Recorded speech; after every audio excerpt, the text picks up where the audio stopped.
Hello everyone, welcome back to Dakshata academy channel. तो chemistry series में आज का जो हमारा टॉपिक है, आई थिंक 9th या 10th वीडियो है हमारी केमिस्ट्री सीरीज में। और टॉपिक आज का हमारी वीडियो का है ऑर्स, मिनरल्स एंड अलॉयज।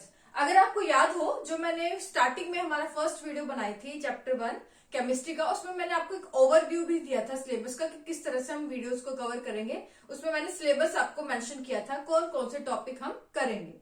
तो उसमें टॉपिक हमने लिखा था और एंड अलॉयज। तो उस टॉपिक के साथ हम छोटा सा सब टॉपिक भी ऐड कर रहे हैं मिनरल्स, इसे ताकि हमें अलग से करने की जरूरत ना पड़े। तो और मिनरल्स एंड अलॉयज यानी कि अयस्क, खनिज एवं मिश्र धातु जो टॉपिक है आज हमें कवर करना है। छोटा सा टॉपिक है, ज्यादा लंबा टॉपिक नहीं है। सिर्फ हमें पता करना है कि आखिर और मिनरल या अलॉयज ये आखिर होते क्या है, क्या इन्हें इनकी डेफिनेशन होती है, इन्हें क्यों और कहा जाता है, क्यों मिनरल कहा जाता है और क्यों इन्हें अलॉयज जो है कहा जाता है। तो वीडियो ध्यान से देखिएगा। वीडियो अगर अच्छी लगे तो प्लीज लाइक करें, शेयर करें अपने फ्रेंड्स के साथ, और चैनल पर नए जुड़े हैं हमारे साथ तो सब्सक्राइब जरूर कर ले। तो सबसे पहले हम देखते हैं और मिनरल्स एंड अलॉयज में मेन डिफरेंस क्या है। तो हमारे नेचर में आप देखेंगे कि जो कोई भी मेटल हो वो प्योर फॉर्म में नहीं मिलता। क्यों नहीं मिलता? वो बाकी जो आपकी गैसेस होती है, जैसे कि मॉइस्चर होता है, इन्वायरमेंट में ऑक्सीजन गैस है, CO2 गैस है, हाइड्रोजन सल्फाइड गैस है, नाइट्रस ऑक्साइड गैस है, मतलब जो भी गैसें हैं उनके साथ जो है वो रिएक्ट करके कुछ ना कुछ जो है अपना कंपाउंड जो है बना लेती है। तो कोई भी मेटल हमें जो है प्योर फॉर्म में नहीं मिलता, वो किसी ना किसी गैस के साथ जो है वो मिलकर रिएक्ट कर लेता है। फॉर एग्जाम्पल अगर हम आयरन की बात करें तो आयरन ऑक्सीजन गैस के साथ जो है आपका कंपाउंड बना लेता है आयरन ऑक्साइड Fe2O3। तो ये जो आयरन ऑक्साइड है Fe2O3, जिसका कॉमर्शियल नेम क्या है? कॉमर्शियल नेम, वाणिज्यिक नेम है इसका हेमेटाइट। तो साथ में याद रखिएगा, कई बार एग्जाम में पूछा जाता है कि हेमेटाइट कौन सा है। तो अगर इसका जो केमिकल नेम तो चाहे आयरन ऑक्साइड है, लेकिन इसका कमर्शियल नेम क्या है? वो हेमेटाइट है। ये आपको याद करना ही पड़ेगा। तो हेमेटाइट जो है दरअसल ये क्या है? इन तीनों में से इसे क्या कहेंगे? और कहेंगे, मिनरल कहेंगे या अलॉय कहेंगे? तो इसे हम क्या कहेंगे? मिनरल कहेंगे। तो यहां से हमें पता चलता है कि मिनरल हम उन्हें कहते हैं, उन कंपाउंड को कहते हैं जो एनवायरमेंट में फ्री फॉर्म में नहीं मिलते, यानी कि मेटल्स जब किसी ऑक्सीजन गैस या फिर किसी भी एनवायरमेंट में मौजूद गैस के साथ जो है कंबाइन होके एक कंपाउंड बना ले तो उसे हम मिनरल कहते हैं। तो आयरन ऑक्साइड। इसी तरह अगर हम बात करें एल्यूमिनियम की, तो एल्यूमिनियम भी जब ऑक्सीजन के साथ एक कंपाउंड बना लेगा तो ये क्या बन गया? इन्वायरमेंट में जो मौजूद है आपकी ऑक्सीजन, उसके साथ उन्होंने रिएक्ट कर लिया, तो अब ये क्या कहलाएगा? मिनरल। तो हम मिनरल उन सभी एलिमेंट्स को कहेंगे, उन सभी मेटल के मिनरल्स को बोलते हैं जो इन्वायरमेंट में मौजूद जो भी गैसेस हैं उनके साथ जो है एक कंपाउंड जो है बना लेती है। तो ये एल्यूमिनियम ऑक्साइड, इसका भी कॉमर्शियल नेम क्या है? बॉक्साइट। साथ साथ लिखते चले, इंपॉर्टेंट है। कमर्शियल नेम भी हिंदी में हम इसे कहते हैं, सेम नाम है हेमेटाइट, और ये है बॉक्साइट। और एग्जांपल देख ले आपके, और एग्जांपल मिनरल्स के, ऐसे मिनरल्स जो कि मेटल जो एनवायरमेंट में मौजूद गैसों के साथ रिएक्ट कर जाए। उसके बाद है आपका ZnO यानी कि जिंक ऑक्साइड। तो जिंक ऑक्साइड चाहे इसका केमिकल नेम है, लेकिन कॉमर्शियल नेम क्या है इसका, जिसको हम कॉमन नेम से जानते हैं, वो है आपका जिंक ब्लेंडी। याद रखें, जिंक ब्लेंडी। क्या नाम है? जिंक ब्लेंडी। जिंक हिंदी में भी लिख रही हो ब्लेंडी, तो याद रखें। और एग्जांपल देखें तो आपका जो हमने देखा था चूना पत्थर, कैल्शियम कार्बोनेट। कैल्शियम जो कि एनवायरमेंट में मौजूद जो आपकी कार्बन डाइऑक्साइड गैस है उसके साथ जब रिएक्ट कर जाता है कैल्शियम कार्बोनेट, तो इसका जो कमर्शियल नेम है वो क्या है आपका? वो है आपका लाइमस्टोन या चूना पत्थर।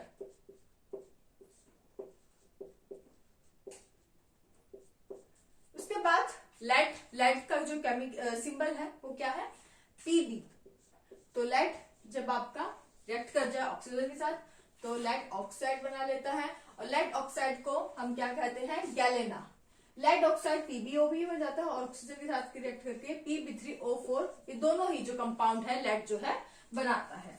तो इन दोनों के हम नाम देखें तो पीबीओ का जो कमर्शियल नेम है इसे हम क्या कहते हैं, गैलेना। क्वेश्चन आ चुका है ये पीबीओ का कमर्शियल नेम, कि इनमें से आपको बताना था, 4 ऑप्शन दिए थे कि गैलेना कौन सा है। तो पीबीओ को हम गैलेना भी कहते हैं, गैलेना। और जो PB3O4 है इसे हम क्या कहते हैं कमर्शियल नेम, रेड लेड। क्या कहते हैं, रेड लेड। नेक्स्ट उसके बाद और एग्जांपल हम एक दो और देख लेते हैं, पीबीओ PB3O4। उसके बाद बात करते हैं मरकरी की, देख लेते हैं HGS। तो मरकरी H2S के साथ जो कंपाउंड बनाएगा हाइड्रोजन सल्फाइड, और इसका जो कमर्शियल नेम है वो है आपका सिनेबार। तो इतने शायद बहुत होंगे आप लोगों के लिए, इतने एग्जांपल हमने देख लिए मिनरल्स के। तो सिनेबार हम मर्क्यूरिक सल्फाइड को बोलते हैं।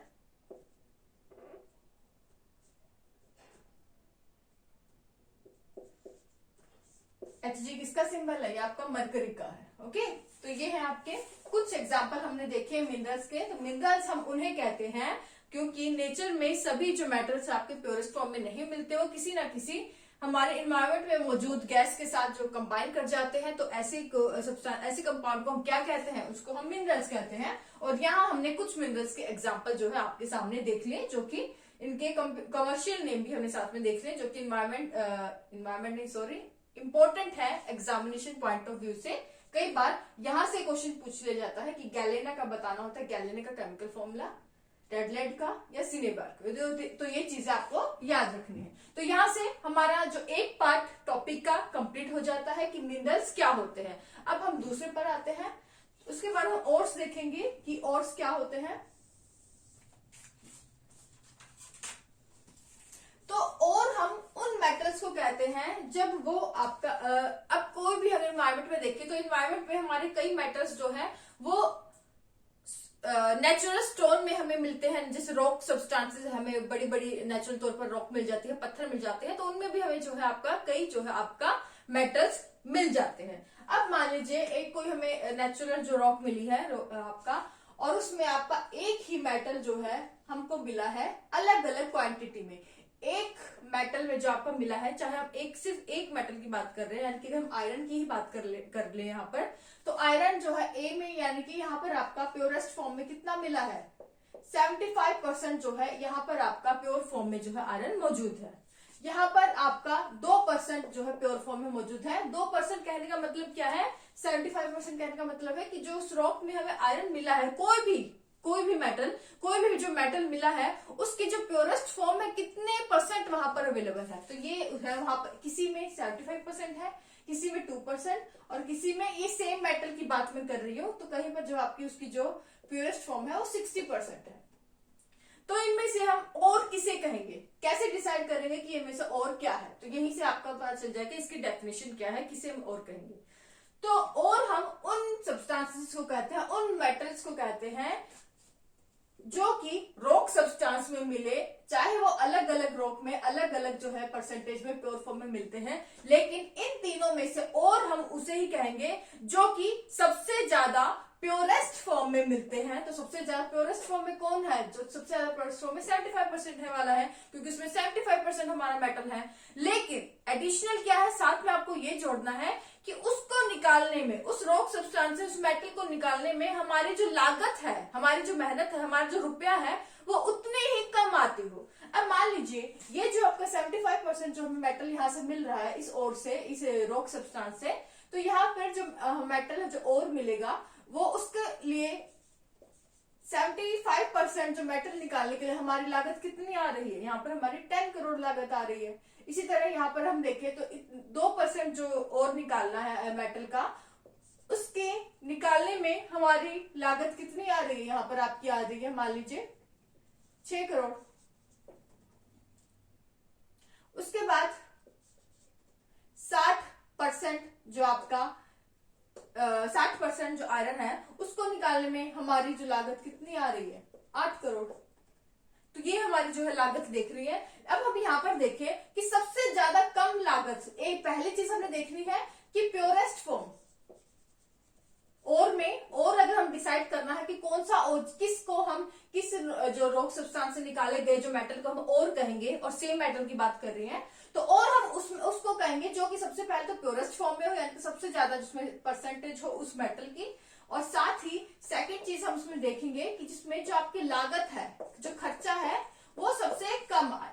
तो दोनों ही चीज हम कंसिडर करेंगे। तो प्योरेस्ट फॉर्म में चाहे ये है लेकिन इसमें 10 करोड़ लागत आ रही है, उसके बाद ये 60% भी है, इसमें सिर्फ 8 करोड़ लागत जो है आपकी आ रही है। तो यहाँ पर अगर देखें तो लागत जो है आपकी यहाँ पर जो है आपकी कम आती है, कि चाहे 60% है लेकिन लागत जो है इसके अपेक्षा जो है आपकी कम आएगी। यहाँ पे अगर 120% इसका डबल देख ले तो 60% यानी कि 120%।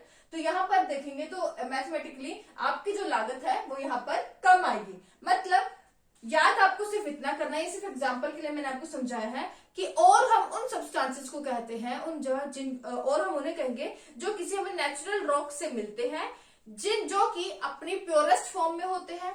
प्योरेस्ट फॉर्म यानी कि सबसे ज्यादा मेटल की जो है क्वांटिटी होती है, और उन मेटल्स को कहेंगे जो कि किसी से रॉक में पाए जाने वाले प्योरेस्ट फॉर्म है, और साथ ही उनमें जो लागत है उनको निकालने में वो कम आई हो। तो ऐसे सब्सटेंसेस को हम और कहते हैं। तो और क्या है, और जो है पाए जाते हैं आपके नेचुरली ओकरिंग जो आपकी रॉक्स है, रॉक सब्सटेंस है, उसमें से और निकाले जाते हैं जो कि प्योरेस्ट फॉर्म में निकाले जाते हैं, और उनमें जो निकाला जाएगा उसमें कम से कम एक मेटल आपका होता है। तो मेटल और से मिलते हैं जो कि प्योरेस्ट फॉर्म में होते हैं। तो क्लियर। मिनरल हमने देखा था, कोई भी जो आपका मेटल है वो आपका इन्वायरमेंटल जो गैसेस है उनके साथ रिएक्ट कर जाता है, तो ऐसे कंपाउंड्स को मिनरल कहते हैं। और उन्हें कहते हैं जो कि आपके नेचुरली जो आपकी रॉक होती है उनमें से जो है प्योरेस्ट फॉर्म का जो मेटल निकाला जाता है उसे हम और कहते हैं, और साथ ही उसके साथ हम ऐड कर देते हैं कि उसमें जो लागत भी उतनी ही कम आए। तो ऐसे मेटल्स को हम क्या कहते हैं, और कहते हैं। तो ये चीज आपको याद रखनी है कि और जो है वो क्या है। अब तीसरा है एलॉय। एलॉय नाम से पता लग रहा है मिश्र धातु, यानी कि इसमें जब दो या दो से अधिक जो है मेटल्स या जो धातु है उनको मिला दिया जाए तो उसको हम क्या कहते हैं, एलॉय कहते हैं। मिश्र धातु जो है वो आपका कहते हैं। फॉर एग्जाम्पल, और एलॉय में ऐसा किया ही क्यों जाता है, दो या दो से ज्यादा जो आपके मेटल्स हैं वो मिलाए ही क्यों जाते हैं, ताकि उस मेटल को जंग लगने से, रस्ट लगने से बचाया जा सके, और साथ ही उसे मजबूती प्रदान की जा सके। तो दो चीज हमने देखी, एलॉय बनाए क्यों जाते हैं। फर्स्ट हमने देखा कि किसी भी मेटल को जंग से बचाने के लिए, रस्ट से बचाने के लिए उसमें हम दूसरा मेटल जो है मिला देते हैं। दूसरा रीजन क्या है एलॉय बनाने का, किसी मेटल को अगर मजबूती प्रदान करनी है तो भी हम जो है किसी और मेटल को उस मेटल के साथ मिला देते हैं। फॉर एग्जाम्पल हम आयरन देखें तो आयरन अगर आपका प्योर फॉर्म में इन्वायरमेंट में है तो वो जो है ऑक्सीजन के साथ, जो इन्वायरमेंटल में जो गैसेस है उनके साथ रिएक्ट कर जाता है, और वो जो है आपका आयरन में, लोहे में क्या लग जाता है, जंग लग जाता है। अब जंग से बचाने के लिए हम आयरन में क्या मिला देते हैं, क्रोमियम, Cr क्रोमियम का फॉर्मूला है, प्लस निकल और थोड़ा जो आपका कार्बन जो है कंपाउंड भी मिला देते हैं। अब ये जो है आयरन जो है इसमें अब जो है जंग नहीं लगेगा, और ये जब इसमें आयरन में क्रोमियम, निकल और कार्बन मिला दिया जाए तो इसे हम क्या कहते हैं, ये है आपका स्टेनलेस स्टील। तो स्टेनलेस स्टील दरअसल आपका क्या है, ये आपका मिश्र धातु है, ये आपका क्या है, एलॉय है, जो कि बनाया जाता है ताकि आपका आयरन को जंग लगने से बचाया जा सके।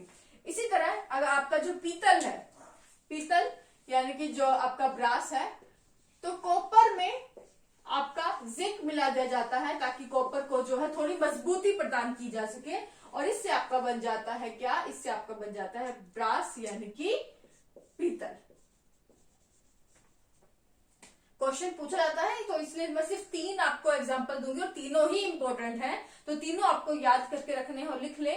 इसी तरह कॉपर में मिला दिया जाता है आपका टिन, एसएन किसका फॉर्मूला है लिख ले, टिन अगर नहीं पता तो टिन, और यहां पर आपका बन जाता है ब्रॉन्ज यानी कि तांबा। तो ये तीनों क्या है, किसके एग्जांपल है, स्टेनलेस स्टील, ब्रास और ब्रॉन्ज। ये आपके मिश्र धातु के हैं जो कि एक मेटल में दूसरा मेटल मिला दिया जाए ताकि उसे मजबूती प्रदान की जा सके या फिर उसे प्रोटेक्शन दे सके, यानी कि उसे जंग से बचाया जा सके।